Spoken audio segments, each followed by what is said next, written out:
Salut et bon retour à tous les abonnés de la chaîne Tech Egg. Merci de votre fidélité et bienvenue à tous mes nouveaux visiteurs. J'espère que vous allez tous bien avec Jésus.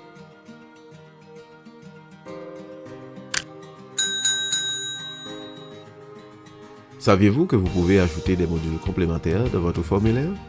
Et oui, c'est bien possible. Les modules complémentaires, aussi appelés add-ons en anglais, sont disponibles à partir de la librairie Google Workplace Marketplace. Ces outils permettent d'ajouter d'autres fonctionnalités parfois non disponibles dans la plateforme de formulaire. Ils sont développés par des tierces parties, des développeurs, des compagnies et peuvent être gratuits, limités ou payants. C'est-à-dire vous pouvez souvent soit vous abonner et payer par année ou par mois, etc. Dans ce module et dans les autres modules qui vont suivre, nous allons voir comment naviguer dans la plateforme de modules complémentaires, comment ajouter une application ou module, comment effacer un module. Nous allons aussi explorer comment paramétrer un module complémentaire ajouté dans un formulaire. Je vous invite aussi à vous abonner pour ne pas manquer les autres cours à venir sur ce même sujet. Et aussi, likez, partagez cette vidéo avec vos proches en ligne. Sans plus tarder, rendons-nous à cette plateforme pour le premier cours. Maintenant, nous allons passer à la fonctionnalité de modules complémentaires. Donc, nous allons cliquer sur télécharger des modules complémentaires. Comme vous le voyez, vous avez la possibilité d'ajouter des modules complémentaires qui vous permettront d'optimiser la gestion de vos formulaires. Ainsi, cette page vous présente un ensemble d'applications que vous pouvez imbriquer dans votre formulaire pour ajouter d'autres fonctionnalités. Dans cette page, vous avez la possibilité d'accéder au menu qui vous permet de choisir certaines sections, choix de l'éditeur, meilleur classement et autres. Vous avez la possibilité également d'avoir de l'assistance, de cliquer sur des paramètres. Si vous avez déjà des applications, ce bouton permet de gérer les applications que vous avez déjà installées. Vous pouvez aussi élargir l'écran ici. Ces boutons-là, ce sont les boutons qui sont vraiment intéressants. C'est que vous pouvez filtrer les types d'applications que vous voulez afficher. Par exemple ici, comme vous le voyez, comme on était dans la section formulaire, on était en train d'éditer un formulaire, donc les applications compatibles au formulaire sont cochées. Mais toutefois, si je veux voir d'autres applications, donc je peux cliquer sur Gmail et autres. Là, il va m'afficher, puis je clique sur OK. Et à ce moment-là, il va m'afficher d'autres types d'applications. Donc là, je vais le décocher, puis je clique sur OK. Bon, maintenant, vous avez aussi la possibilité de choisir la compatibilité des applications qui sont affichées. Est-ce que ça doit être compatible avec formulaire ou autre si vous cliquez sur OK, si vous voulez enlever les options, vous cliquez sur tout effacer. Donc, on ne va pas le toucher. Ça encore, c'est intéressant, c'est que vous avez la possibilité de voir les applications qui sont payantes ou les applications qui sont sans frais.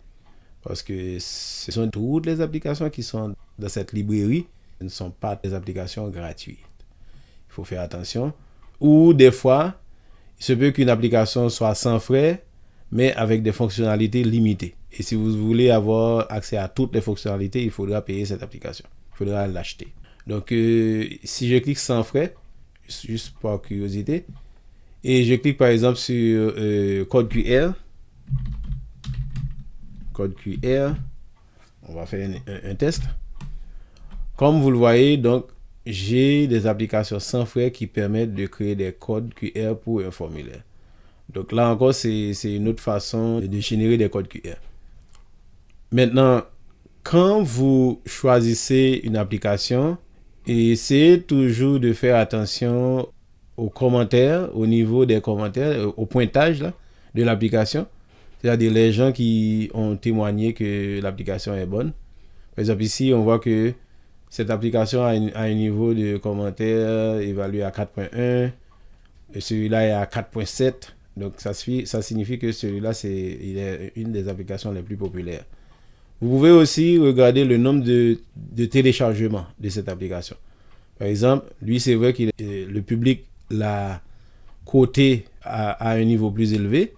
Toutefois, celui-là qui est à 4.1, il a beaucoup plus de téléchargements. Donc, ce sera à vous de déterminer lequel vous voulez utiliser. Donc, si par exemple, je dis, bon, ok, on va essayer celui-là qui a beaucoup de téléchargements. Donc, on clique sur cette application. Puis, on choisit de l'installer. OK? Mais avant de l'installer, vous pouvez avoir un aperçu de la façon d'utiliser cette application. Donc, comme vous le voyez ici, donc ça donne des captures d'écran et qui permet de voir comment on peut générer un code QR avec cette application. Donc, je clique sur les flèches pour avoir une idée. Donc, je peux faire marche arrière et cliquer sur l'autre qui est aussi populaire pour voir. Là, comme on le voit, donc il y a beaucoup plus de possibilités avec celui-là. Parce que j'ai la possibilité d'avoir des codes QR avec d'autres fonctionnalités. OK. Donc, pour commencer, on va essayer une de ces applications. Donc, essayons celui qui est au milieu. Donc, lui, il a un code de 3.3. Donc, c'est vrai qu'il n'a pas un code très élevé, mais toutefois, il a 1 million d'applications. Donc, on le choisit juste pour tester. Et puis, une fois que vous l'ouvrez, vous regardez les captures d'écran qui vous donnent une idée de la façon de l'utiliser ou des fonctionnalités qui sont disponibles. Maintenant, pour l'installer, il faut cliquer sur Installer. Vous aurez à sélectionner votre compte pour l'installation. Maintenant, une fois que vous sélectionnez votre compte, vous cliquez sur Continuer. Maintenant, vous aurez une idée des différents accès que cette application va avoir par rapport à votre compte de Google Forms. Puis, vous cliquez sur Autoriser. À noter qu'il faut faire très attention aux différents accès que le formulaire aura dans votre compte Gmail ou dans votre forme. Donc, si vous considérez que vous ne voulez pas que l'application ait accès à vos informations, vous pouvez toutefois l'annuler. Donc, ensuite, vous cliquez sur OK. Et par la suite, vous fermez cette fenêtre.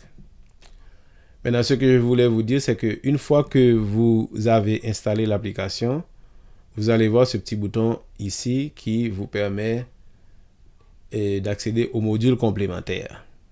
Maintenant, si vous voulez enlever le module, donc vous pouvez toujours aller dans Télécharger module et vous allez dans Gérer les applications. Et là, vous cliquez sur les 3 petits points et vous cliquez sur Désinstaller. Donc, quand vous cliquez sur Désinstaller, automatiquement, vous désinstallez l'application et là, l'application n'est plus là. Et quand je ferme, comme vous le voyez, le bouton qui gère les applications, il disparaît aussi parce qu'il n'y a plus d'application. Mais si vous avez d'autres applications, le bouton sera toujours visible. Merci d'avoir regardé cette capsule, espérant qu'elle vous a été d'une grande utilité. Je vous invite à vous abonner et aussi à liker et partager cette vidéo pour faire découvrir ces outils utiles à vos connaissances. À bientôt et que Dieu bénisse votre ministère.